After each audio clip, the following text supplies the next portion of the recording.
සද්ධම්මං මුනි රාජස්ස සුනන්තු සග්ග මොක්ඛදං ධම්ම ශ්‍රවණ කාලෝ අයං භදන්තා ධම්ම ශ්‍රවණ කාලෝ අයං භදන්තා ධම්ම ශ්‍රවණ කාලෝ අයං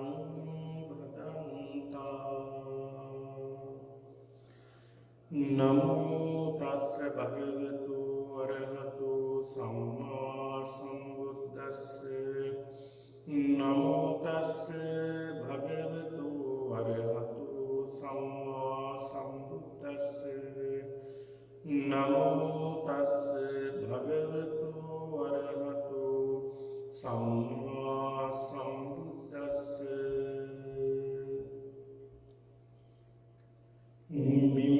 බිම්බිසාරෝ අහං භගවා බිම්බිසාරෝ අහං සුගතාති ඉදං සත්තමං හෝ අහං හන්තේ විස්සවනස්ස මහරජස්ස සාම්‍යතං උපජ්ජාමි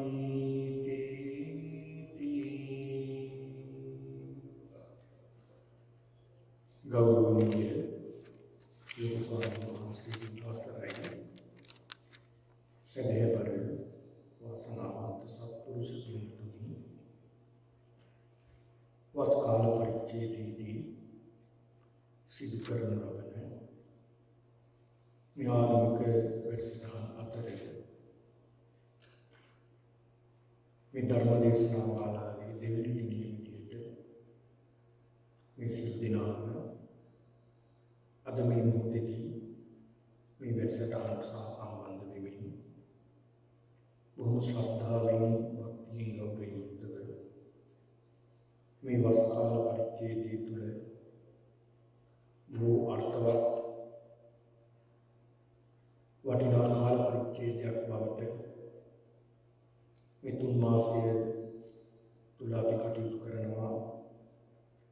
ඒ වගේම බුදුරජාණන් වහන්සේ දේශනා කළ මේ ධර්මය තව තවත් දියුණු කරගෙන සුගතිය කරාම අපි පාර සකස් කරගන්නවා කියන මේ දෙවි අධිෂ්ඨානයෙන් තමයි අද මේ පින්නතුන් විහාරස්ථානට පැමිණලා සිටින්නේ.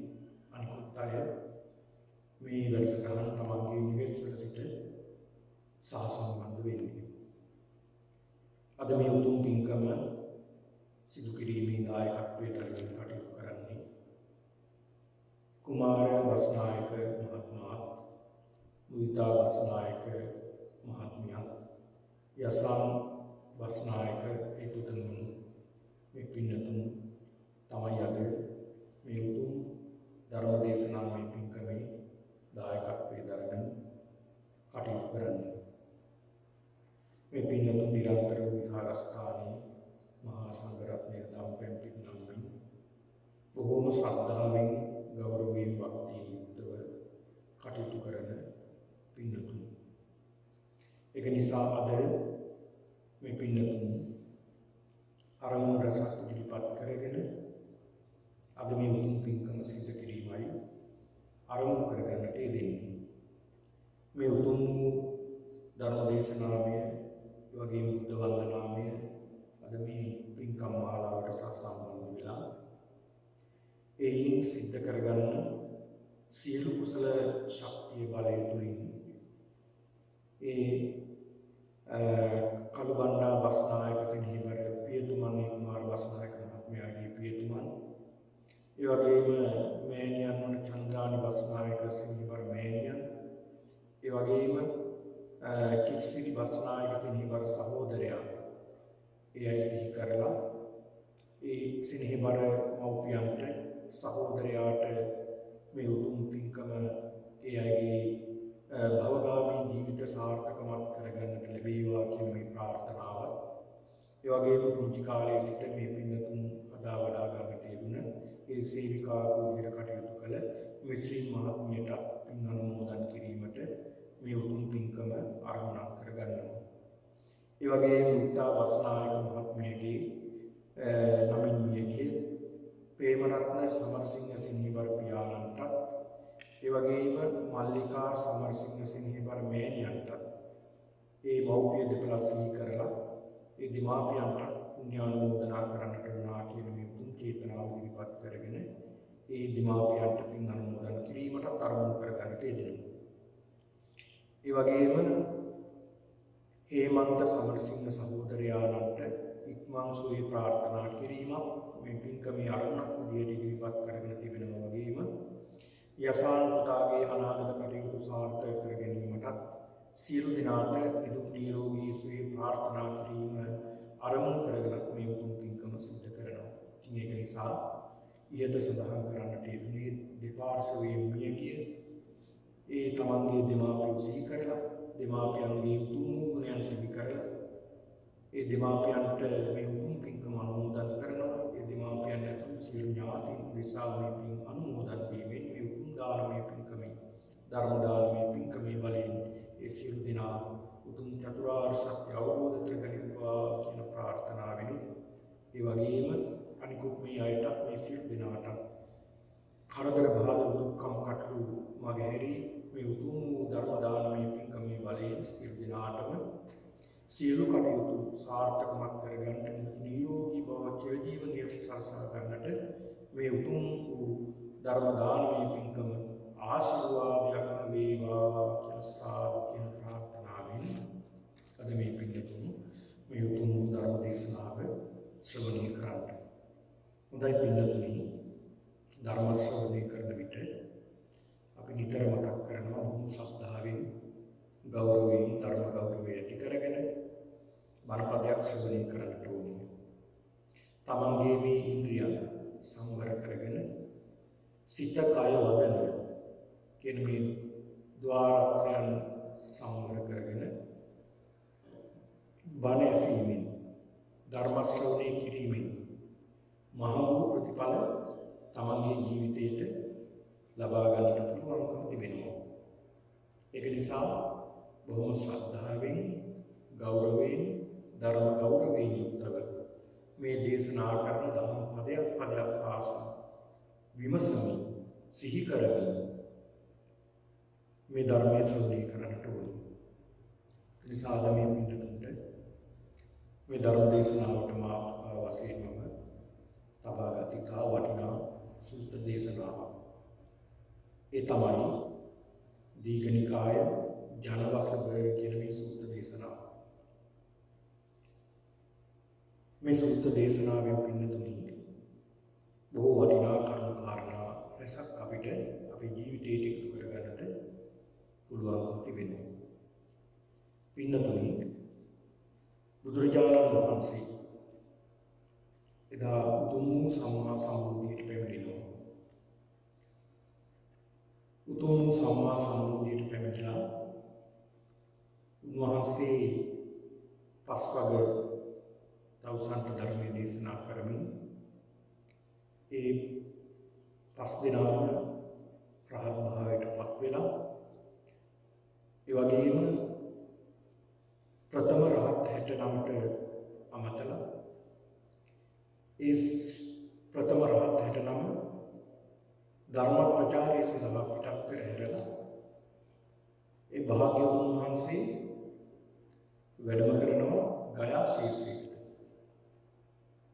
ඒ අතරතුරත් යම් යම් සිදුවීම් සිදු වෙනවා.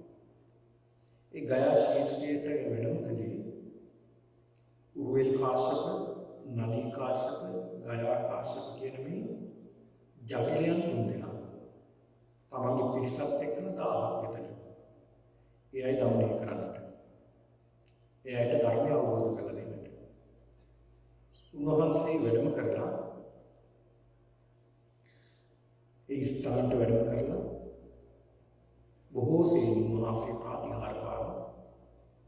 නොයෙක් විදියට උන්වහන්සේ ප්‍රාතිහාර පාමින් මේ උරුවෙල් කාශ්‍යප පැහැදීමට ලක් කරගන්නවා මේ ධර්මයේ කෙරෙහි.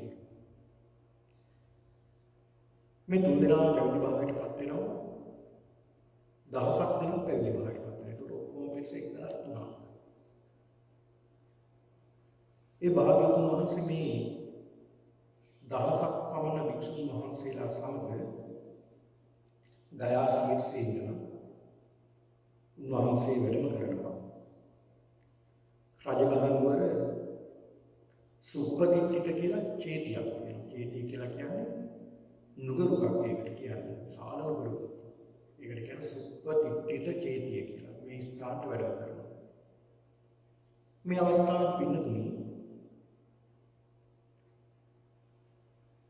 මේ ප්‍රදේශයේ මගධ රාජ්‍ය රාජ්‍ය ප්‍රදේශයක්. මේ ප්‍රදේශයේ රජකම් කළේ බිම්බිසාර මහරජතුමා. මේ බිම්බිසාර මහරජතුමාට දැනගන්නට ලැබෙනවා, අහන්නට ලැබෙනවා. ඒ භාග්‍යවතුන් වහන්සේ සම්මා සම්බෝධියට පැමිණිලා උතුම් සම්බෝධියට පැමිණෙන බුද්ධ උත්තමයෙක්. මෙන්න වැඩම කරලා තමගේ රාජ්‍යෙට රජගහනුවර වැඩ ඉන්නවා කියලා අහන්න ලැබෙනවා.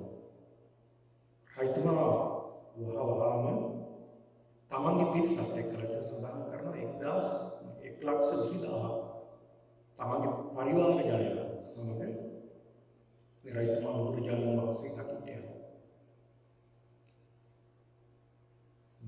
දකින්න ගිහිල්ලා බුදුරජාණන් වහන්සේට වන්දනා කරලා උන්වහන්සේ ධර්ම දේශනා කරනවා මේ බිම්බිසාර මහරජතුමාට. මේ රජු පින්නතුනි ධර්මයේ ශ්‍රවණය කරනවා. මේ රජු හරි පුණ්‍යවන්ත කෙනෙක්. පෙර සසරේ පවා පුණ්‍යවන්ත ඉර්ධීන් තිබුණ කෙනෙක්. පින්වත් කෙනෙක්. මේ රජතුමා ධර්මයේ ශ්‍රවණය කරනවා. රජතුමාට ධර්මය අවබෝධ වෙනවා. ඒ වාඩි වෙලා හිටපු ආසනයෙන් නැගිටින්නේ සුවාන් වෙලා. ඔන්න බලන්න සුවාන් වෙලා තමයි වාඩි වෙලා හිටපු ආසනයෙන් නැගිටින්නේ. දැන් ගිය සතියේ මම දේශනා කළා සාමාන්‍ය ඵල සූත්‍රය. ඒක ශ්‍රවණය කරපු ඒ රජතුමාගේ පුතා ස්වාමීන් වහන්සේ අකුසලයකට වැටුණා. ආනන්තරීපාප කර්මයකට අහුවන නිසා ධර්මය අවබෝධ කරගන්න බැරි වුණා. හැබැයි බිම්බිසාර මහරජතුමා සෝතාපන්න පුද්ගලයෙක් වුණා. පින්නතුනි මේ සෝතාපන්න භාවයට පත් වුණ මේ රජතුමා අතිශය ප්‍රීතියටපත් වෙනවා. අතිශය ප්‍රීතියටපත් වෙලා බුදුරජාණන් වහන්සේට වන්දනා කරලා කියනවා ස්වාමීනි භාග්‍යවතුන් වහන්සේ මට මගේ ජීවිතේ බලාපොරොත්තු පහක් තිබුණා. ආසාවන් පහක් තිබුණා. ඒ බලාපොරොත්තු පහකින් යුක්තවයි මම මගේ ජීවිතේ ගත කළේ. මේ බලාපොරොත්තු ටික ඉෂ්ට වේ කියලා මම පුදුමාකාර සතුටකින් තමයි මේ බලාපොරොත්තු පහ හිතේ තියාගෙන හිටියේ. භාග්‍යවතුන් වහන්සේ එකක් තමයි අහෝ වතම රාජ්‍ය අභිසිංචය. භාග්‍යවතුන් වහන්සේ මට මේ මගදී රජකම කවදාද ලැබෙන්නේ?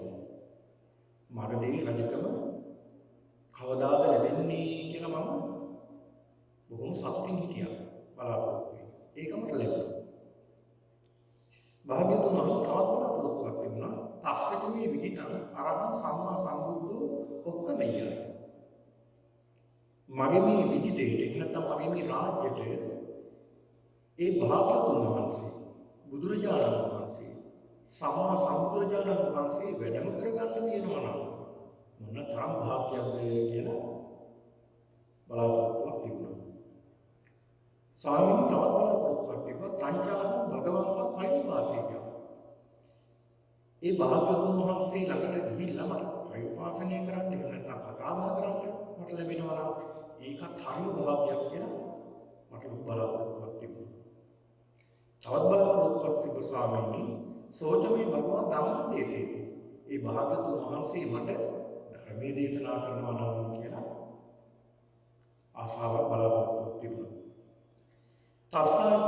තස්සකම භගවතු ධම්මං අජානීය. ඒ භාග්‍යවතුන් වහන්සේ ශ්‍රවණය කරන ධර්මයේ අහලා දේශනා කරන ධර්මය අහලා මට ධර්මය අවබෝධ කරගන්නට තියෙනවා නම් කියලා බලාපොරොත්තුවක් තිබුණා. දැන් බලන්න මේ බලාපොරොත්තු පහ. මේ බලාපොරොත්තු පහෙන් පින්නතුනේ එක බලාපොරොත්තුවක් විතරයි තමන් කෙරෙහි විතරක් තියාගන්න. මේ මගදී රජකම ලැබෙනවා නම් කියලා. අනිත් බලාපොරොත්තු හතරක් බලන්න. ධර්මයේ කෙරෙහි. මේ කවුද?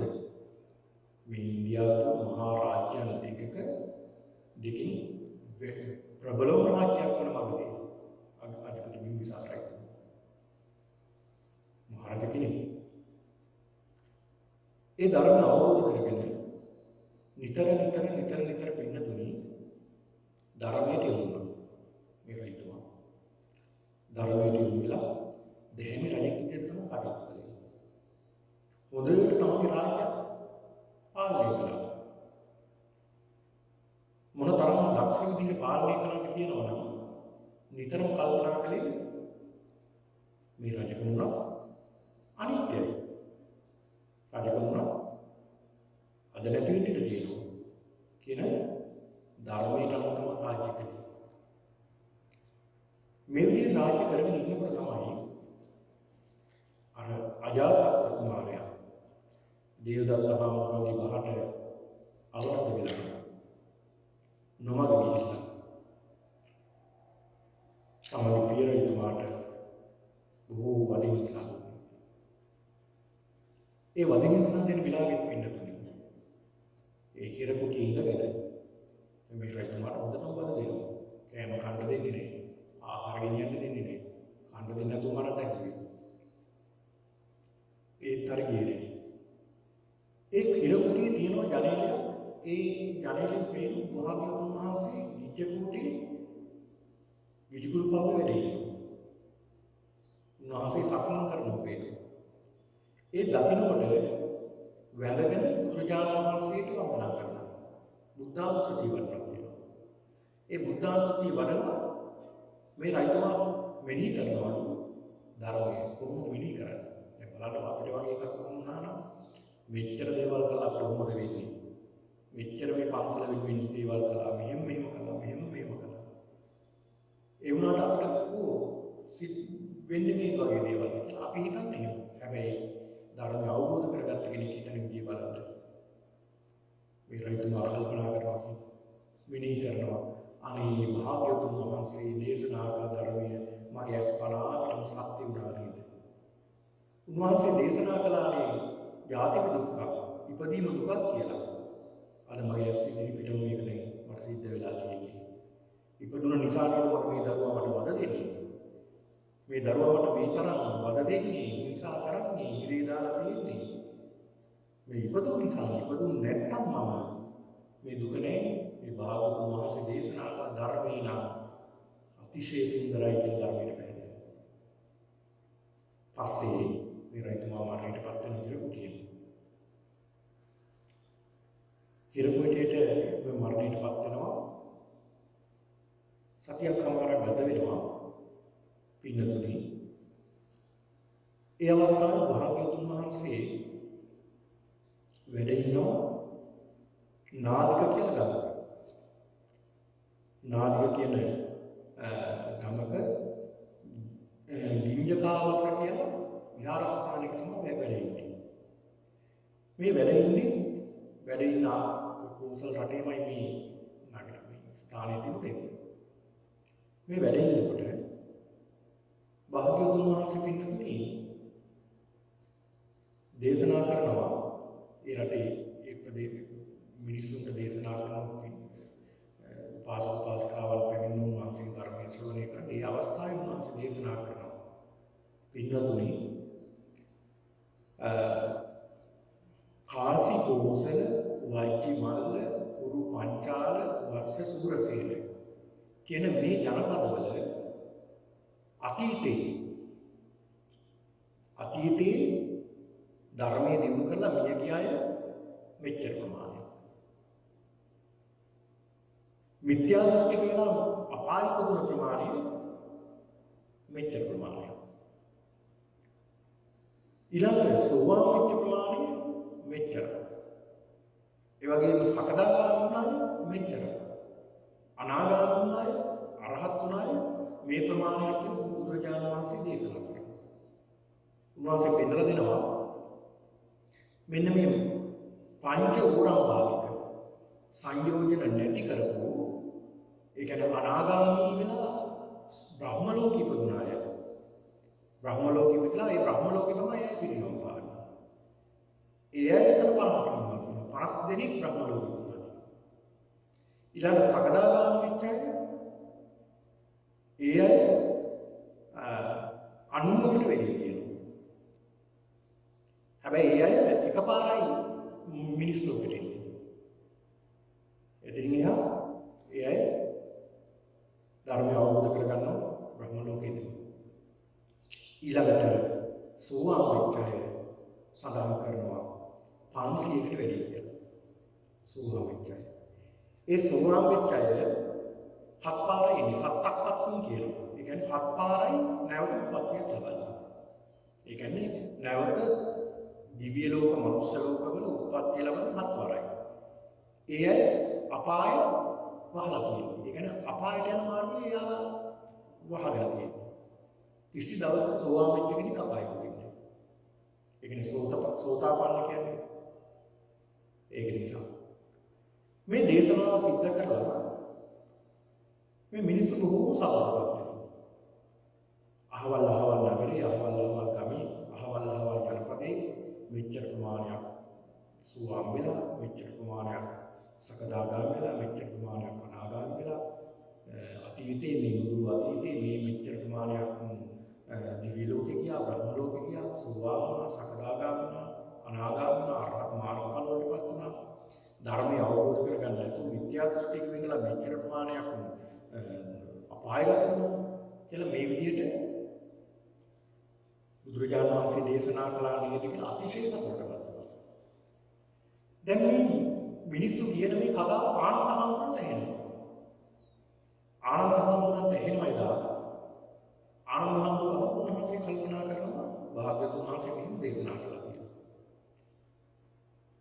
කාසි කෝසල වජ්ජිමල්ල කුරු පංචාල වස්ස සූරසේන මේ කියන ජනපදවල මෙච්චර ප්‍රමාණයක් සෝවාන් වුණා, සකදාගාමී වුණා මෙච්චර ප්‍රමාණයක්, මේ ධර්මයට යොමු වෙලා මෙච්චර ප්‍රමාණයක් මේ විදිහට ධර්ම අවබෝධය කරගත්තා. මේ මරණයටපත් වෙලා මේ තැන්වල ඉපදුනා, දිව්‍ය ලෝකේ, බ්‍රහ්ම ලෝකේ මරණයටපත් වෙලා ඉපදුන ප්‍රමාණය ගැන බුදුරජාණන් වහන්සේ දේශනා කළා.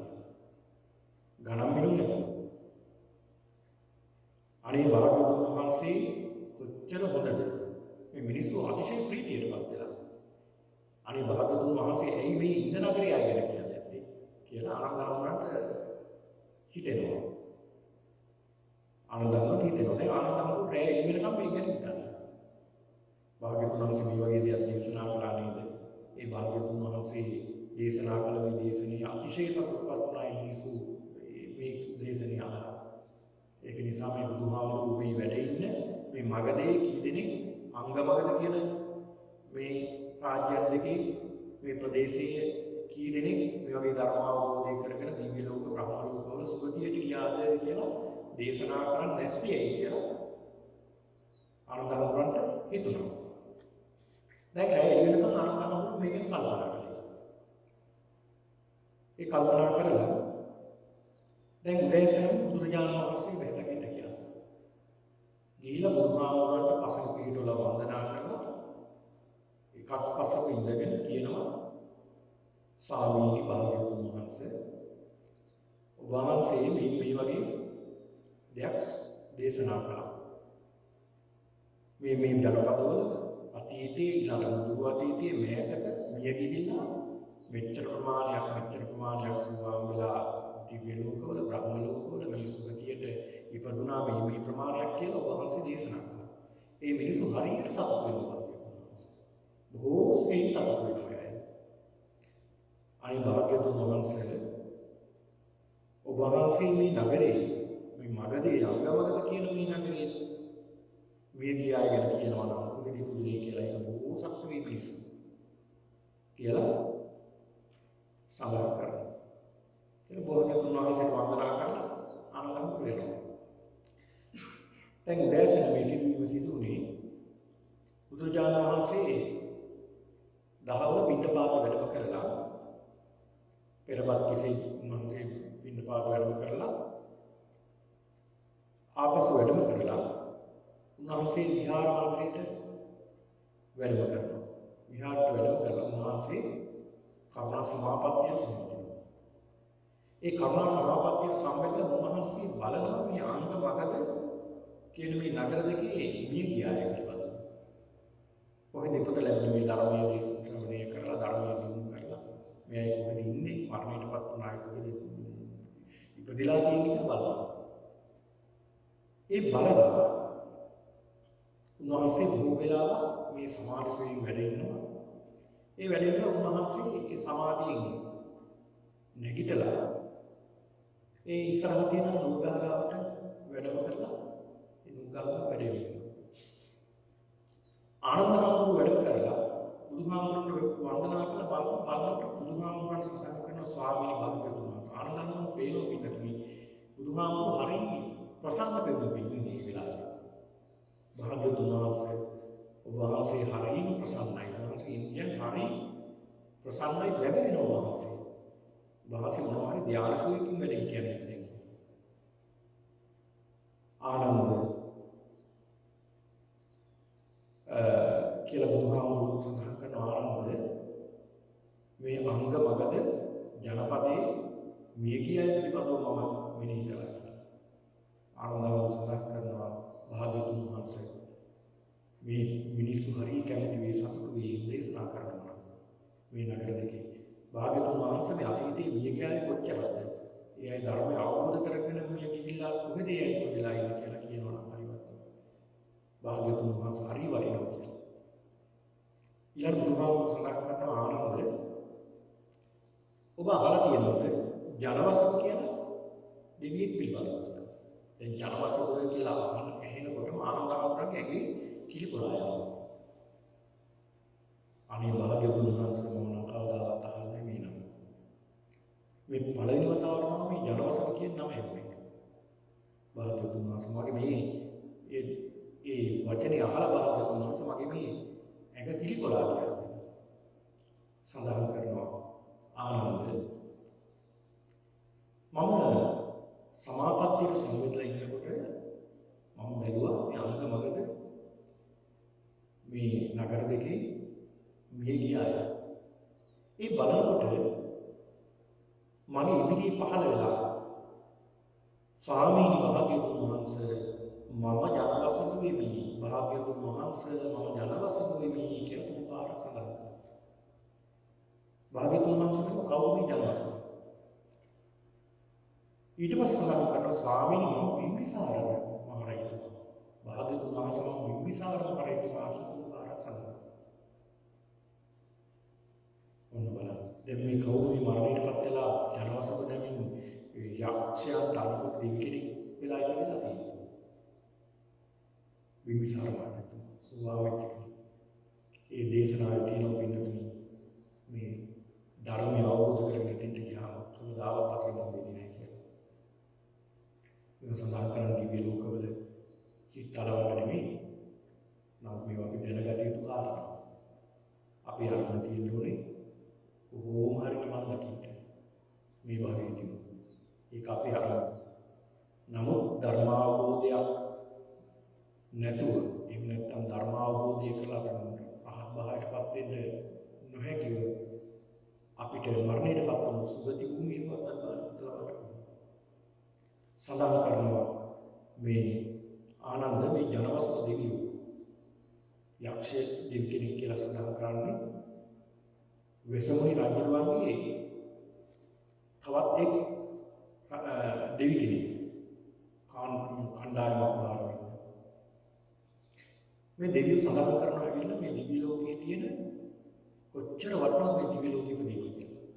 සඳහන් කරනවා ස්වාමීනි භාග්‍යවතුන් වහන්සේ ධර්මය අවබෝධ කරගෙන දිව්‍ය ලෝකෙ ඉපදුනහම ඒ දිව්‍ය ලෝකයේ ඉපදුනහම තියෙනවා පුදුමාකාර සතුටක් සැනසීමක් ධර්මයේ කෙරෙහි හිත යොමු කරගන්න ආර්ය අවස්ථාවක් තියෙනවා. ස්වාමීනි භාග්‍යවතුන් වහන්සේ වස් කාල පරිච්ඡේදයේ ප්‍රධාන පොය දවසේ මේ දිව්‍ය ලෝකේ සුධර්මා කියලා දිව්‍ය සභාවක් තියෙනවා. සුධර්මා කියලා මහ විශාල දිව්‍ය සභාවක් තියෙනවා. මේ දිව්‍ය සභාවට දෙවියෝ එකතු වෙනවා පොය දවසේ. මොකටද මේ ධර්මයේ සාකච්ඡා කරන්නේ. මේ සුධර්මා කියන දිව්‍ය සභාවට තවතිසාවේ දෙවිවරු ඒ සියලු දෙවිවරු එකතු වෙනවා. එකතු වෙලා වාඩි වෙනවා. තම තමන්ගේ ආසන තියෙනවා තම තමන්ගේ ආසන වල වාඩි වෙනවා. දෙවියන්ගේ සියලු ශරීර තියෙන ශරීරම ආවගෙන එන්න වාඩි වෙනවා. ඊළඟට ටික වෙලාවක් යනකොට මහා ආලෝක හතරක් එනවා හතර දිශාවෙන් සතර දිශාවෙන්. ඒ ඇවිල්ලා ආසන වල වාඩි වෙනවා දෙවිවරු. කවුද මේ ඉන්නේ? සතරවරම් දෙවිවරු. ඒ ඇවිල්ලා වාඩිලා ටිකක් වෙලා යනකොට ඔන්න තවත් මහා ආලෝකයක් එනවා. ඒ ආලෝකයේ පුතුවාගෙන ඉන්නේ මේක සලා ඉන්ද්‍ර දෙවියන් එහෙම නැත්නම් සක්‍ර දෙවියෝ. සක්‍ර දෙවියෝ ඉන්නේ තමන්ගේ ආසනයට වහිනවා. මේ ආසනේ වාඩි වෙලා ඉන්නේ සක්‍ර දෙවියන්ට පේනවා අනිත් දෙවියෝ අතර බබල් දෙවියෝ ඉන්නවා. මෑතක ධර්මය අවබෝධ කරගෙන මේ දිවි ලෝකෙට ආවයත් ඉන්නවා. මේ සක්‍ර දෙවියෝ සඳහන් කරනවා පින්වත් දෙවිවරුන්ට සක්‍රය ඇතුළු මේ සියලුම දෙවියෝ හරි පුණ්‍යවන්තයි. මෙතන ඉන්න හැම දෙවි කෙනෙක්ම හරි පුණ්‍යවන්තයි. මේ දෙවිවරු අතිශයින් බබලනවා. මොනෝගෙන්ද බබලන්නේ? වර්ණයෙන් බබලනවා. ඊළඟට යසසින් බබලනවා. ඒ වගේම දීර්ඝායුෂයෙන් ලබන දෙවිවරු බවට පත් වෙනවා. හේතුව මොකක්ද? ඒ භාගතුන් වහන්සේ සරණ යන. මොන දිව්‍ය ලෝකේ තරම වෙන්නේ බලන්න. ඒ බුදුහාමුදුරන්ගේ සරණ යන. ඒ භාගතුන් වහන්සේ දේශනා කරන ධර්මයමයි අනුගමනය කරලා තියෙන්නේ. ඒ වගේම උන්වහන්සේගේ ධර්මය අනුගමනය කරන සුපටිපන්නාදී ගුණයෙන් යුක්ත මහා සංඝ රත්නය. ඒ කියන්නේ භික්ෂු භික්ෂුණී උපාසක උපාසිකා කියන සිව්වරක් පිරිස. මේ අයගේ සරණ මේ කියන තුනුරුවන්ගේ සරණ යනවා. ඒක නිසා මේ දිව්‍ය ලෝකේ දිවුරු බවනවා. ධර්මය අවබෝධ කරගෙන දිව්‍ය ලෝකෙට පැමිණි මේ දෙවිවරු ඊටත් වැඩි අතිශයින් බබලනවා. දැන් දෙවිවරු ඉන්නකොට ඒ දෙවිවරු වැඩි බබලනවා. මොකද ධර්මය දියුණු කරගත්තා ඒ නිසා. සඳහන් කරන සක්‍ර දෙවියෝ හරි සතුටක් වෙලා සඳහන් කරනවා දෙවිවරුනි අතිශය සතුටක් ඒක. අපේ වර්ණය කීර්තිය බලය වැඩි වෙනවා. අසුරයන්ගේ බලය අඩු වෙනවා. ඔය සුරාසුර අතර දෙයක් තිබ්බනේ. ඒක නිසා අසුරයන්ගේ බලය අඩු වෙනවා ඒ වෙනකොට දෙවියන්ගේ බලය වැඩි වෙනවා. ඒක නිසා নমස්කාර කරමු කියලා බුදුහාමුදුරන්ට ධර්මයට මහා සංඝරත්නයට নমස්කාර කරනවා දෙවියෝ. ඒ নমස්කාර කරලා ටික වෙලාවක් යනකොට උතුරු දිශාවෙන් සාල ආලෝකයක් එනවා. ඒ ආලෝකයක් අරගෙන ඉන්නේ බ්‍රහ්ම දිව්‍ය රාජයා. මේක සඳහන් කරනවා මේ දේශනාව පිළිතුරේ දෙවියන්ගේ ශරීරයක් නැහැ බ්‍රහ්මයන්ගේ ශරීරයක් නැහැනේ. ශරීරම වහලා ගන්න පුළුවන් ඒකට. ඒක දෙවියන්ට ඉස්සරහටම සඳහන් කරන්න මේ සුත්‍රි දීපාල පිළිබඳව විස්තර කරනවා දෙවියන්ට තියෙන ශක්තියක් ඒක විරුද්ධියක්. ඒ ආලෝකය ඇවිල්ලා ළඟට ඇවිල්ලා ඒ ආලෝකයේ මැදින් සිවුම් ශරීරයක් මවා ගන්නවා. ඒ ළඟට ආවට පස්සේ සිවුම් ශරීරය මවා ගන්නට පස්සේ ඉන්න සියලු දෙවිවරු මේ ඉන්නේ සනන් කුමාර කියන දිව්‍ය බ්‍රහ්ම රාජ්‍යය. බ්‍රහ්ම ලෝකේ දිව්‍ය බ්‍රහ්ම රාජ්‍යය තමයි ඉන්නේ. මෙයා අනාගාමී වෙච්ච කෙනෙක්. එනකොට එතන ඉන්න කිසි දෙවි කෙනෙක් නැගිටින්නේ නැහැ. වඳින්නෙත් නැහැ කියනවා. ඊටපු තැන් වලම ආසන වල වාඩි වෙලා ඉන්නවා. සක්‍ර දෙවියෝ සතරවරන් දෙවියෝ අනිත් දෙවියෝ තමන්ගේ ආසන වල වාඩි වෙලා ඉන්නවා. මේ සනන්කුමාර දිව්‍ය බ්‍රහ්ම රාජ්‍යය ඇවිල්ලා බලනවා තමන්ට සුසු ආසනයක් මොකක්ද. බලලා කවුරු හරි තමන් දකින්න තමන්ට සුසු දෙවි කෙනෙක්ගේ ආසනයක වාඩි වෙනවා.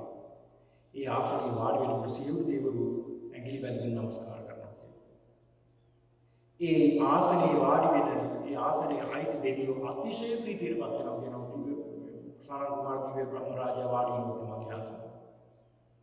ඇයි මේ අතිශය ප්‍රීතියටපත් වෙන්නේ? ඒ තමන්ගේ බලයත් තමන්ගේ කීර්තිය අසසත් බැබලීමක් දෙනියනවා. හරියට කොච්චර සතුට වෙනවද කියලා මේ උදාහරණයක් දක්වනවා. 1000ක් 2000ක් 3000ක් 4000 දෙවිවරු 10000ක් 10000ක් පරන්දපු රාජකුමාරී මොනතරම් සතුටක් විඳිනවද? මේ තරම් සතුටක් විඳිනේ කරනවා. ඒ වාඩි වෙලා සඳහන් කරනවා සප්ත දෙවියනි දේවතාවුනි ඔබලා අතිශයින් වාසනාවන්තයි. මේ දෙවිවරු මෙතන ඉන්න දෙවිවරු අතිශයින් බබලනවා. කීර්තියෙන් යසසින් වර්ණයෙන් අතිශයින් බබලනවා. ඔබ මේ බබලන්නේ වෙන හේතුවක් නිසා නෙවෙයි. ඒ භාග්‍යවතුන් වහන්සේගෙන් සරණ යන නිසා, ධර්මයෙන් සරණ යන නිසා, මහා සංඝරත්නයෙන් සරණ යන නිසා කියන සඳහන් කරනවා. ඒ සඳහන් කරලා වන්දනා කරනවා තුන්වන්ට වන්දනා කරලා මේ දෙවියන් පින්නතුනේ එහෙමම ආසනින් ආසර පැනගෙන ආසර පැනගෙන මේ සනත් කුමාර කියන දිව්‍ය බ්‍රහ්ම රාජයා ආත්ම 33ක් මවා ගන්නවා. Taman වගේ ආත්ම 33ක් මවාගෙන ආසන 33ක වැඩ ඉන්නවා. ඒ වැඩ ඉඳලා දෙවියන්ට ධර්ම දේශනා කරනවා. මේ දෙවියන්ට කියනවා පින්නතුනේ අට්ඨාරස බ්‍රහ්මස්වර කියලා. ඒ කියන්නේ මහා බ්‍රහ්මයාට තියෙනවා බ්‍රහ්මසර 8ක් තියෙනවා. මහා බ්‍රහ්මයාට තියෙන බ්‍රහ්මසර 8ක් තියෙන එකක් තමයි විස්සක්කිතා. විස්සක්කිතා කියලා කියන්නේ මේ කියන දේ හොඳ දැන් බුදුරජාණන් වහන්සේට තිබ්බනේ අට්ඨාරස බ්‍රහ්මසරේ බුදුහාමුදුරුවෝ ධර්ම දේශනා කරනකොට මේ අට්ඨාරස බ්‍රහ්මසරේ තමයි ධර්මයේ දේශනා කරන්නේ. ලක්ෂ ගණනක් හිටියා. අය මේ වගේ ශබ්ද විකාශනය අතර උන්නේ ඒ විදිහටම එනවා. ඒක තමයි නෝසික ශක්තිය බලය. මේ සනත් කුමාර කියන දෙවි රාජයාට එහෙමයි. විස්සක්කිතා කියන හොඳින් මේ හඬ හොඳට නික්මෙනවා. විඤ්ඤාණයතා කියන්නේ මේ කියන දේ වහා තේරුම් ගන්න පුළුවන්. ඒ තරම් ශක්තියක් තියෙනවා මේ කියන වචන වල. ඊළඟ මඤ්ඤුතා කියන්නේ හරිම මොළොක් මේ කියන දේ දේශනා කරන දේ ප්‍රකාශ කරන දේ ඉතාම මොළොක්. සවනීයතා ඇසීමට හරි මිහිරි. බින්දුතා කියන්නේ කොහෙන්වත් කැඩෙන්නේ නැහැ. බින්දුව වගේ තමයි කියන දේ දැන් අපි මේ කතා කරගෙන යනකොට දැන් සමහරට මේ කියලා සමහරවට අපි පැටලෙනවනේ. එහෙමවත් නෑ. අර බින්දුවක් වගේ එක දිගටම කියාගෙන. ඊළඟ අවිසාරිතා විසිරෙන්නේ නෑ කියන දේ. ඒ වගේම ගම්භීරතා ගැඹුරුව නික්මෙනවා. නින්නාදතා පිරිස කෙරවල ඉන්න කෙනාට ඉස්සරහින් ඉන්න කෙනාට වගේ ඒ තරමට දක්ෂයි. මෙන්න මේ කියන අට්ඨාරස බ්‍රහ්මස්වරයෙන් ධර්මයේ දේශනා කරනවා. පින්වත් දෙවියනි කියලා දේශනා කරනවා. දේශනා කරනකොට මේ සනත් කුමාර බ්‍රහ්ම දිව්‍ය රාජයා සඳහන් කරනවා භාග්‍යවතුන් වහන්සේගේ ධර්මයේ මේ ධර්මයේ තියෙන මේ ගුණාංග සඳහන් කරනවා. ඊළඟ මේ ධර්මයේ ගැඹුරු තැන් දේශනා කරනවා. සඳහන් කරනවා සතර සතිපට්ඨාන, කායානුපස්සන, වේදනානුපස්සන, චිත්තානුපස්සන, ධම්මානුපස්සන මේ ගැන විස්තර කරනවා.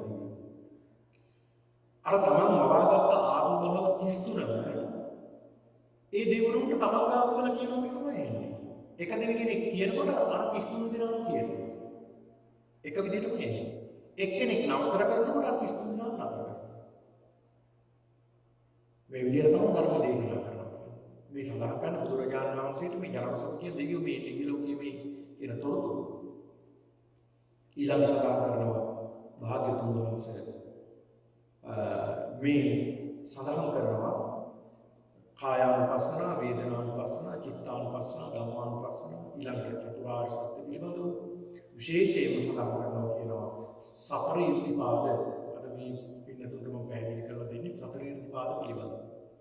මේ සතර ඉර්ධිපාද පිළිබඳව විස්තර කරනවා. මේ දෙවිවරු සතර මේ මනුෂ්‍ය ලෝකේ ඉන්න මේ සතර ඉර්ධිපාද දියුණු කරලා ධර්මයේ දියුණු කරගෙන දිව්‍ය ලෝකවලට පැමිණියාම අතිශය ඉර්ධිය බවට පත් සතර ඉර්ධිපාද. ඉර්ධි කියලා කියන්නේ විශේෂ හැකියාව කියන්නේ. පාද කියලා කියන්නේ මේ විශේෂ හැකියාව මතු කරගන්න තිබෙන කාරණා 이르දි පාද. එම හතරක් තියෙනවා. ඒ තමයි ඡන්ද 이르දි පාදය කියන්නේ එකක්. ඡන්දතා කියලා කියනවා. ඡන්ද 이르දි පාදය. ඡන්ද 이르දි පාදය. මේ ඡන්ද 이르දි පාදය දැන් 이르දි පාද කියලා කියනවා. ගත්තාම පින්නතුනි 이르දි පාද 이르දි ආකාර තුනකට සඳහන් වෙනවා. එකක් තමයි උත්පත්තියෙන් වෙන ජන්මය. උත්පත්තියෙන් වෙන ජන්මයෙන් සම්බන්ධ වෙනවා. දැන් දෙවියන්ට කියන දෙවි උපත ලැබනකොට මේ ජන්මයෙන්ම උපතින්ම දෙවියන්ගේ පහළ වීමෙන් 이르දිය තියෙනවා. දෙවියන්ට ආකාශකාරී ශරීරයෙන් වර්ණයක් වෙනවා. ඒක දෙවියන්ගේ තියෙන උත්පත්තියෙන් වෙන ජන්මය. දැන් බලන්න කප්ටෙක් ගත්ත කප්ටට උප්පත්තියෙම ටික දවසක් යනකොට බිත්තරෙන් එළියට ඇවිල්ලා ටික දවසක් යනකොට මේ කප්ටට ඉගිල්ලෙන්න පුළුවන් අහසින් යනවා. ඒකේ ඒ සතා ලබන ඉර්ධියක්. ඒක විශේෂ හැකියාව තියෙන උප්පත්තියෙම සිද්ධ වෙනවා. උප්පත්තිය නිසා. තමයි උප්පත්තියේ මේ සම්පයන් සමාලාට දෙවියන්ට බ්‍රහ්මයන්ට උප්පත්තියෙම එමෙ ඉර්ධි කොටසක් හිමි වෙනවා. ඒවට කියනවා ජන්ම ඉර්ධි කියලා කියනවා. ඊළඟට තවත් ඉර්ධි තියෙනවා ඒවට කියනවා පුණ්‍ය ඉර්ධි. ඒ කියන්නේ තමන්ගේ පෙර සසරේ කරපු පින් නිසා ලැබෙන ඉර්ධි තියෙනවා. පෙර සසරේ කරපු පින් නිසා ලැබෙන ඉර්ධි කියනවා. දැන් ඔය ජෝතිය කියන සිටුවරයාගෙන සඳහන් වෙනවා ජෝතිය. දැන් ඔය ඒ ජෝතිය කියන සිටුවරයාට විශේෂ ඉර්ධියක් තියෙනවා කියනවා. සිටුවරයාගේ බිරිඳට ඒ පුණ්‍ය ඉර්ධි. සේවකයන්ට පුණ්‍ය ඉර්ධි කියලා. කොච්චර ඉර්ධියක් තිබ්බද කියනවා පුණ්‍ය ඉර්ධි. මේ ජෝතිය කියන සිටුවරයා තමගේ සේවකයන්ට පඩි නඩි බේරනවා. පඩි බේරනකොට තමගේ සේවකයන්ට මුදල් දෙන්න හදනකොට සේවයට තමන්ගේ මේ පසුම්බියට අත දාලා මුදල් ගන්නකොට මුදල් ඉවරයක් වෙන්නේ නැහැ දෙන්න. ගන්න මුදල් තියෙනවා. ගන්න මුදල් තියෙනවා. ඒක ඉරුදියක් වෙනවා. යකි පිනට පහළ ඉරුදියක්. ඔන්න බලන්න. පිනට පහළ වුණ ඉරුදියක්. ඒක අවසන් වෙනකොට අවසන් කරනවා නම් ඒ මුදල් පසුම්බිය අනිත් පැත්තට හරවපුවම ඕක ඒක ඉවරයි. ඒ හරවනකම් මුදල් තියෙනවා කියන්නේ. ඒ තරමට පුණ්‍යරිය. ඊළඟ බිරිඳට තිබ්බා කියනවා ආහාර වෙනවා මේ බිරිඳ. ඒ ආහාර ඉවරයක් නෑ. එන හැමෝටම දෙනවා. පෙරේලාවත් රජුගේ චතුරංගනී සේනාවක් ඒ ඔක්කොටම දෙනවා. දෙන්න තව වැඩි වෙනවා. ඒක පුණ්‍ය ඉර්ධියක්. මේවා හිතා ගන්න බැරි දේවල්. ඒ තරම් පුණ්‍ය ඉර්ධි පහළ වෙනවා. ලංකාවෙත් ඒක සිදුවිලා තියෙනවා. ඊළඟට මේ සේවකයන්ට පුණ්‍ය ඉර්ධියක් දෙලා තියෙනවා. මේ සේවකයෝ ගිහිල්ලා කුඹුරු සානවා. එක හීයක් ඇදගෙන යනකොට මුළු පළාතක්ම හැදෙනවා. මුළු පළාතක්ම හැදෙනවා. අර පස් පෙරලා මොන පළාතක්. ඒ තරම් පුණ්‍ය ඉර්ධි තිබිලා තියෙනවා. බලන්න මොන තරම් වටිනා ඉර්ධිද මේ පුණ්‍ය ඉර්ධි. මේවට කියනවා පුණ්‍ය ඉර්ධි කියලා කියනවා. දැන් ඔය සඳහන් කරන අනුරුද්ධ කුමාරයා පිළිබඳව සඳහන් කරන අනුරුද්ධ කුමාරයා මේ අනුරුද්ධ කුමාරයාට මේ වගේ පුණ්‍ය ඉර්ධියක් පහළලා තිබුණා. මේ අනුරුද්ධ කුමාරයා කවදාවත් නෑ කියන දෙයක් කියලා අහලා නෑ. නෑ කියන වචන දන්නේ නෑ කියලා එකක් අහලා නැහැ. දැන් තමන්ගේ යාළුවොත් එක්කලා හැමදාම ගිහිල්ලා සෙල්ලම් කරනවා පෙරදුනහම අම්මට කියලා කැවුම් ඉල්ලගෙන ගෙනල්ලා දෙනවා. පණිවිඩයක් කරනවා මේ කැවුම් ටිකක් ඉවන්න කියලා පෙරදුන් නිසා කැවුම් දෙන්නේ. දවසක් පණිවිඩයෙම කැවුම් නැහැ කියලා. ඊට පස්සේ ආපහු පණිවිඩය අරනවා. එහෙනම් නැති කැවුම් ඉවන්න කියලා. ඒ කියන්නේ දන්නේ නැහැ මේ නෑ කියන වචනේ නෑ කියලා. ඊට පස්සේ දැන් මේ මෑණියක් කල්පනා කරනවා කවදාවත් මම මේ නෑ කියන දේ නෑ බෑ කියන දේ කියලාම නෑනේ. මේක ඉගෙන ගන්නත් එක්කලා යවන්න ඕනේ කියලා. භාජනයක පසුම්බියක් කියලා ඒක වහලා යවන හිස්. මේ කුමාරයා මොනතරම් පින්වන්තද කියනවනේ. මේක ඇරලා බලනකොට මේ කුමාරයා කැවුම් පිළිලා. ඊළඟට හැමදාම නැති කියනවා. බලන්න මොනතරම් පුණ්‍ය ඉර්ධියක්ද. ඉතින් මේ වගේ පිනට පහළ වෙන ඉර්ධි තියෙන ඒවට කියනවා පුණ්‍ය ඉර්ධි කියලා. ඒ වගේම තවත් ඉර්ධි තියෙනවා ඒවා තමන්ට නෑ. හැබැයි ඒවා අපි උත්සාහයෙන් උපදව ගන්නවා. අපි උත්සාහයෙන් උපදවාගත යුතු ඉර්ධි වලට කියන්නේ. ඒ වගේ උත්සාහයෙන් ඉර්ධි උපදව ගන්න ක්‍රම 4ක් තියෙනවා. ඒ තමයි ඡන්ද, චිත්ත, විරිය, විමර්ශා කියලා කියන්නේ. දැන් ඡන්ද කියන්නේ කැමැත්ත. මොනවටද කැමැත්තද? කුසලයට කැමැත්ත. දැන් මේ ඡන්ද කියපුවාම සතර අගතියෙන් සඳහන් වෙන ඡන්ද කියලා. ඒ කියන්නේ ඒක ඡන්දයෙන් අගතියට යන්නේ කියලා. ඒ තමයි ඡන්දයේ සඳහන් වෙන්නේ. මෙතන සඳහන් කරන්නේ ඡන්ද කියලා කියන්නේ කුසලයට කැමැත්ත, පින්කම් වලට කැමැත්ත. ඒ කියන්නේ යහපත් දේට කැමැත්ත තමයි ඡන්ද කියලා කියන්නේ. ඡන්දතා. ඡන්ද කියලා කියන්නේ. එතකොට මේ අපි ගාව තියෙන්න ඕනේ කාරණාවක් මේක. අපි ගාව යම් ආකාරයකට මේ ඡන්දතාවය තියෙනවා. දැන් ඔය ඇත්තට ඔය ඡන්දතාවය නැත්තම් දෙන්නේ නෑ. ඒ කැමැත්ත ඉස්සලා තියෙන්න ඕනේ පන්සලට යන්න. පන්සලේ ධර්ම දේශනාවක් පැවැත්වෙනවා මේ වෙනසකට අපි සම්බන්ධ වෙන්න ඕනේ කියලා. දෙඩි කැමැත්තක් තියෙනවා. අන්න ඒක තමයි දෙඩි කැමැත්ත. මේ කුසලයට ඇති දෙඩි කැමැත්තට කියනවා ඡන්ද. කුසල වඩන්න දෙඩි කැමැත්ත තියෙනවා. ඒතකොට ඒක ඡන්දතාවයක්. ඒක ඡන්දතාවයක්. ඒක යුද්ධයක් ඒක. ඊළඟට දැන් බෞද්ධ විදිහට අපිට තියෙන එකම දේ මොකක්ද? නිවන සාක්ෂාත් කරගන්න අපි මොකද කරන්නේ? පින්කම් කරනවා. කැමැත්තෙන්ද කරන්නේ කැමැත්තෙන්ද? බොහෝ කැමැත්තෙන් කරනවා. ඒතර එකක් ඡන්දතාවය. මොකක් අරමුණු කරගන්න? නිවන අරමුණු කරගන්න. ඒකට කියනවා ඡන්දතාව. ඡන්ද. මේ ඡන්ද කියන මේ ඉර්ධිපාදය අපි ගාව දිනු කරගන්න ඕනේ. කුසලයට කැමැත්ත දෙඩි කැමැත්තක් තියෙන්න ඕනේ. කුසලයට දෙඩි කැමැත්තක් අපි ගාව තියෙන්න. ඊළඟ කාරණාව තමයි චිත්ත. දැන් දෙඩි කැමැත්තක් තියෙනවා.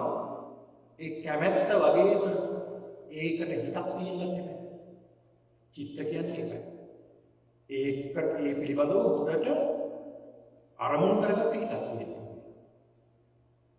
ඒ පිළිබඳව හොඳට අරමුණු කරගත්ත හිතක් තියෙනවා. ඒ ගැනම හිතන්න හිතින්. දැන් බලන්නකෝ. දැන් අපි හිතමුකෝ උදාහරණයක් විදිහට. යම් කිසි කෙනෙක් යම් කිසි දෙයක් සිද්ධ කරනවා. අපි හිතමු මේ බල්බය නිර්මාණය කරපු කෙනා. එයා ඒ ඉර්ධියක් තියෙනවා. එයාට උණු විශේෂ හැකියාවක් ඒක. එයා මේවා දිනු කරලා හදාගත්ත දෙයක්. එයාට දැඩි කැමැත්තක් තිබ්බා මේක කරන්න. ඊළඟට ඒ ගැනම හිතුවා. නිතර හිතන්නේ ඒ ගැන. ඒකට කියනවා චිත්ත. ඊළඟට විරිය කියලා කියන්නේ ඒ සඳහා වීර්යයක් ගන්න ඕනේ. උත්සාහයක් කරන්න ඕනේ. ඒ සඳහා මේ ඡන්දතාවය තමන්ගේ සිතිවිලි ඒ කුසලයේ දිනු කරගන්නට වීර්යයක් ගන්න ඕනේ. උත්සාහ කරන්න. ඒකට කියනවා විරිය කියලා. ඒ වීර්යය නැතුව කරන්න බෑ. දැන් භාගතුන් වහන්සේගේ බලනකොට උන්වහන්සේ දෝසක් කාලෙදී උන්වහන්සේ අර භූමියට වාඩි වුණේ මොන වීර්යයෙන්ද? චතුරංග සමන්නාගත වීර්යය. ඒ වීර්යයට සම කරන්න දුරු කෙනෙක් කරන්නේ වෙන කෙනෙක් නෙවෙයි. ඒ කියන්නේ දැන් අපි මේ වීර්යය ගන්න ඕනේ මොකටද? ඒ අරමුණ සාධනය කරගන්න. ඒ අරමුණ සාධනය කරගන්න මේ වීර්යය ගන්නකොට අප දැන් කුසලයේ දියුණු කරගන්න. ආ ජීවිතය ගැනවත් අපේක්ෂාවක් නැහැ. දැන් මොසකරනවානේ ජීවිතය ගැනවත් අපේක්ෂාවක් තිබෙන්නේ නැහැ. මම මෙතන මැරලා මෙතනම මැරලා ගියා මම මේක අතාරින්නේ නැහැ. අන්නේ දැඩි අධිෂ්ඨානයේ තියාගන්න වාරි. මේකට කියනවා වීර්යය කියලා. වීර්යය ගන්න ඕනේ, උත්සාහය ගන්න ඕනේ. ඊළඟ විමර්ශා කියලා කියන්නේ ඒ යන මාර්ගය පැහැදිලි ධර්මයෙන් පැහැදිලි කරගෙන යන්න ඕනේ. දැන් යන ගමන අපැහැදිලි වෙනවනේ. ඒ අපැහැදිලි වෙනකොට ධර්මයෙන් නිතරම විමසා යන්න ඕනේ. ඒකට කියනවා විමර්ශා කියලා කියනවා. ඡන්ද, චිත්ත, විරිය, විමර්ශා කියලා කියනවා. මෙන්න මේ කියන සතර ඉර්ධිපාද. මේ අපේ ජීවිතේ නිතර පුරුදු කරන මේ සත්‍තිස් බෝධිපාක්ෂික ධර්ම වල වෙන තුන මේක සඳහන් වෙනවා. සත්‍තිස් බෝධිපාක්ෂික ධර්ම වල එක කොටසක් තමයි මේ කියන සතර ඉර්ධිපාද. මේ ඉර්ධිපාද අපි ගාව ධර්මවලට ටික වර්ධනය වෙලා තියෙනවා. දැන් මේවා අකුසලයට වර්ධනය අකුසල ඉර්ධිපාදට පත් වෙනවා. කුසලයට කුසලයේ වර්ධනය කුසල ඉර්ධිපාදට පත් වෙනවා. මේවා දිනු කරගෙන තමයි ඔය නොයෙක් ප්‍රාතිහාර පාන නොයෙක් සත්තු මවන්නේ ඊළඟට නොයෙක් රූප මවන්නේ ඊළඟට නොයෙක් විදිහට තමන්ගේ තමන් විවිධ රූප මවන්නේ ඊළඟ තමන් වගේ විවිධ රූප මවන්නේ මේ වගේ 이르දි ප්‍රාතිහාර පාන්න පුළුවන් මෙන්න මේ කියන 이르දි සතර ඉර්ධිපාද දිනු කිරීමෙන් තමයි මොන බලන්න සතර ඉර්ධිපාද දිනු කිරීමෙන් හැබැයි මේ සතර ඉර්ධිපාද දිනු කරා කියලා ඒක නිවන්ට පාදක වෙන කාරණාවක් නෙමෙයි. නමුත් නිවන්ට යන මාර්ගය සකස් වීමක් තියෙනවා. ඔය අනුරාධ ලංකාවේදී ඔය කතාවක් සඳහන් වෙනවා. ඒක පුද්ගලයෙක් හිටියා බොහොම වයසක පුද්ගලයෙක් මේ පුද්ගලයා කුඹරක වැඩ කරනකොට බොහොම කුෂ වෙලා කළු පාටයි මූණත් නිකන් හරි විරූපී. මූණත් නිකන් හරි විරූපී.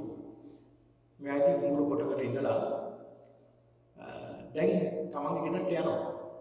යන අතරමඟ ස්වාමීන් වහන්සේ නම තව පුංචි ස්වාමීන් වහන්සේලා දෙතුනක් එක්කලා මේ පාරේ වැඩම කරන පුංචි හාමුදුරුවෝ ඔය කවටකම් කරගෙන තමයි යන්නේ. අර වයසක කෙනාගේ මුණ දැකලා එක පුංචි හාමුදුරුවෝ කියනවා අනිත් පොඩි හාමුදුරුවන්ට මේ ඔබ වහන්සේගේ තාත්තා අර විරූපී පුද්ගලයා පෙන්නලා අනිත් පොඩි හාමුදුරුවෝ නෑ මේ මගේ තාත්තා නෙවෙයි ඔයාගේ තාත්තා. එයා මේ දෙන්නම විහිළු කර යනවා. යනකොට පිටිපස්සේ යන මේ වයසක මිනිහයාට එනවා. ඉස්සරහට ගිහලා වැඩිහිටි හාමුදුරුවන්ට වන්දනා කළා කියන ස්වාමීනි මෙන්න මෙහෙම ලොකු වරදක් කරනවා මේ පොඩි හාමුදුරුවෝ. මේ පොඩි හාමුදුරුවෝ උසුළු විසුළු කරමින් මම දිහා බලන මට උසුළු විසුළු කරමින් යන්නේ. පොඩි හාමුදුරුවෝ හොඳට හිතා ගන්න. මම වහන්සලා වගේ නෙමෙයි මම මේ අත් දෙකෙන් ඉර අත ගාව කෙනෙක් කියනවා. මේ අත් දෙකෙන් ඉර අත ගාව කෙනෙක් කියනවා. කොහොමද? කලින් මෙයා පැවිදිලා හිටපු කෙනෙක්. ඔබ වහන්සේලා වගේ නෙමෙයි උසුළු විසුළු කරගෙන මම හිටියේ නෑ. මම හොඳට මේ ධර්මයේ දිනු කළා. මේ සතර ඉර්ධිපාද වැඩුවා. උත්තර ධර්මයේ වැඩුවා. මේ සතර ඉර්ධිපාද වඩලා මට හිතුණා සූර්යයා ස්පර්ශ කරනවා කියලා. ඉර හදපාව පින්නතුන් මේ ඉර්ධිපාද වැඩි දිනු කිරීමේ ස්පර්ශ කරනවා. එහෙම කෙනෙක් මම පොඩි හාමුදුරුවෝ කියනවා. ඒ වුණාට මම සතර ඉර්ධිපාද දිනු කළා විතරයි මේ භික්ෂුන් වහන්සේලා අතර බොහෝම ජනප්‍රිය ඉර්ධිපාද වල කෙනෙක් දක්ෂ කෙනෙක් කියනවා. හරි මාන්නෙන් හිටියේ දවසේ. හැබැයි ඉර්ධිපාද වැඩුවා විතරයි මට සතර සතිපට්ඨාන වඩා ගන්න බැරුව ගියා. අන්තිමට මගේ රාගය බලවත් වෙලා මට සුගරින්න. අද මට මේ තත්ත්වයටපත් වුණා. ඒ හින්දා වහන්සේලා වගේ මුසුළු කරගෙන හිටියනම් මේ ටිකවත් නෑ. ඒ හින්දා වහන්සේලා මේ ධර්මය අනුගමනය කරන්න කියලා සඳහන් කරලා කියනවා. මෙන්න බලන්න මේ සතර ඉර්ධිපාද. ඒතර මේ ඉර්ධිපාද අපි ජීවිතය අපුරු කරන්න ඕන ඡන්දතා අපිට තියෙන්න ඕන ඡන්දය. කුසලයට කැමැත්තක් තියෙන්න ඕන. තමන් සිදු කරන යම් දෙයක් තියෙනවා ඒකට කුසලයේ දිනු කරගන්න මේ දෙටි කෙනෙක්ක් තියෙනවා. ඊළඟට ඒ පිළිබඳව නිතර හිතන්න. ඊළඟට වීර්යයක් තියෙන්න ඕනේ. ඒක නිතර පැහැදිලි කරගෙන මේ ගමන යන්නට මෙන්න මේ කියන සතර ඉර්ධිපාද අපේ ජීවිතේ දිනු කරගන්න. එහෙම මේ ධර්මයේ දිනුන කෙනෙක් කවදාවත් ධර්මයෙන් අතරමින් වෙන්නේ නැහැ කියන සඳහන්. මෙන්න මේ කාරණා සඳහන් කළා මේ සනත් කුමාර දිව්‍ය රාජ්‍යව නැවතත් අහසට පැනලා වන්දනා කරලා බුදුරජාණන් වහන්සේට ධර්මයට මහා සංඝරත්නයට වන්දනා කරලා දීර්ඝ ධර්ම දේශනාවක් එතන සඳහන් වෙන්නේ. ඒ සතර සතිපට්ඨානෙ සතර සම්‍යක් ප්‍රදාන වීර්ය ඊළඟට මෙතන සඳහන් වෙන පින්නතුනේ ආර්ය අෂ්ටාංග මාර්ගය පිළිබඳව දීර්ඝ විස්තරයක් සඳහන් කරනවා. සම්මා දිට්ඨිය, සම්මා සංකප්පය, සම්මා වාචා, සම්මා කම්ම, ආජීව, වායාම, සති. මේ සතිය දියුණු වීම නිසා සමාධිය ඇති වෙනවා කියලා තින් සඳහන් කරනවා. මේ විදිහට දීර්ඝ දේශනාවක් සිදු කරලා එදා ඒ ධර්ම සාකච්ඡාව අවසන් කරලා ඒ සනත් කුමාර දිව්‍ය බ්‍රහ්ම රාජු යන්නේ. ඊට පස්සේ මේ ජනවසම කියන මේ යක්ෂයාට අතර දෙවියෝ වයිස්වර් නැත්නම් වෙසම දෙවියන්ගේ පණිවිඩයක් අරගෙන පින්නතුනි යනවා රාජකාරියට. ඒ යන ගමන් තමයි මේ බුදුරජාණන් වහන්සේ හම්බෙන්නේ. බුදුරජාණන් වහන්සේ හම්බෙලා මෙන්න මේ කතාව සඳහන් කරන ස්වාමීන් වහන්සේ මෙහිම ගමනක් යන්නේ කිව්වා. ඒ ගිහිල්ලා යන අතරමඟ තමයි මට දැනගන්න ලැබුණේ මේ ප්‍රමාණයක් මේ මගේ මරණයටපත් වුණා. මේ තැන්වල මරණයටපත් වෙලා උපත ලැබුවා ස්වාමීන් වහන්සේ. ඒක නිසා ඒක සඳහන් කළා යන්නේ මමාවේ කියලා. ආනන්ද මේ ජනවසම දෙවියෝ මෙන්න මේ කාරණාව සඳහන් කළා කියලා බලන්න මේ දිව්‍ය ලෝකේ අතරම වෙන්නේ ධර්මයට යොමුනායි. කවදාවත් අතරම වෙන්නේ නැහැ. ඔය සෝතාන්දත කියන සූත්‍රයක් තියෙනවා. මේ සූත්‍රය පැහැදිලි කරලා දෙනවා. කෙනෙක් ධර්මයේ දියුණු කරලා මරණාසන්න මොහොතේ සමාට සීවි කරනවා. හැබැයි ඔහු ධර්මයේ දියුණු කරනවා. මරණයටපත් වෙන සීවි කරලා. ඒත් ඔහු අසරණ වෙන්නේ නැහැ දිව්‍ය ලෝකේ. යථාපත නික්කිතා ඒවම් සාධි. හරියට මරණ ගමන් දිව්‍ය ලෝකෙ උපදිනවා. දැන් සමහර ප්‍රශ්නයක් තියෙනෝනේ. මේ අවසානයේ සීවි කල්ලා ගන්න වේද කියලා ධර්මයේ දියුණු කරනවා. මොකද වෙන්නේ බුදුහාමුදුරුවෝ සෝතාන්දත කියන සූත්‍රයේ පෙන්නලා දෙනවා. ඔහු ගිහිල්ලා ටික කාලයක් යනකොට ඔහුට තේරෙනවා මේ තමන් ධර්මයේ දියුණු කරපු කෙනෙක් නේද කියලා ධර්මයට කියනවා. කොහොමද බලන්න. මේ විදිහට බුදුහාමුදුරුවෝ පෙන්නලා දෙනවා. මේ කුසල වල සතර ඉර්ධිපාද වලලා මේ වගේ සුගති භූමියකට යෑමෙන් අපිට ලබා ගන්න පුළුවන් ප්‍රයෝජන මොනවද කියලා. ඒ දිව්‍ය ලෝක කවදාවත් ධර්මයෙන් අතරමං වෙන්නේ නැහැ. ධර්මයේ තුල තියෙන ධර්ම අවබෝධ කරගත්තා ඒ ස්ථිතිය. ඒක නිසා පින්නතුනි අපි නිතර මෙන්න මේ කියන සතර සතිපට්ඨානය, සතර සම්‍යක් ප්‍රධාන වීර්ය, ආර්ය අෂ්ටාංග මාර්ගය, ඒ වගේ මේ පැහැදිලි කළ සතර ඉර්ධිපාද අපේ ජීවිතේ දියුණු කරගෙන අප සියලු දෙනාටම මේ ධර්මයේ අවබෝධ කර ගැනීමට මේ උතුම් පුණ්‍ය ශක්තිය මේ ධර්ම දේශනාවේ පින්කම හේතු වාසනා වේවා කියන මේ ප්‍රාර්ථනාවෙන් කටයුතු කරමු. අද මේ උතුම් පින්කමේ දායකත්වයේ ධර්මයෙන් කටයුතු කළේ ඒ කුමාර බස්නායක මහත්මයාත්, මුදිතා බස්නායක මහත්මයාත්, යසාන් බස්නායක පුතත් විසින් අද මේ පින්නතුන්ගේ මේ අරමුණ වශයෙන් කුමාර බස්නායක මහත්මයාගේ ඒ කළුගණ්ඩා බස්නායක සෙනීවර පියාණන්ට, චන්ද්‍රානි බස්නායක සෙනීවර මෑණියන්ට, ඒ වගේම කිත්සිරි බස්නායක සහෝදරයාට පින් අනුමෝදන් කිරීම ආරම්භ කරගෙන, ඒ වගේම මේ මිසිරින් මහත්මියට ඒ සෛනිකාවක් විදිහට වැඩ කටයුතු කළ එතුමියටත් පින් අනුමෝදන් කිරීමට, ඒ මුදිතා බස්නායක මහත්මියගේ ප්‍රේමරත්න සමරසිංහ සෙනීවර පියාණන්ටත්, මල්ලිකා සමරසිංහ සෙනීවර මෑණියන්ටත් පින් අනුමෝදන් කිරීමට මේ උතුම් පින්කම සිදු කරනවා. ඉතින් ඒ සියලු දෙමාපියන් ඇතුළු මියගිය සියලු ඥාතීන් උදෙසා මේ පින් අනුමෝදන් කරනවා.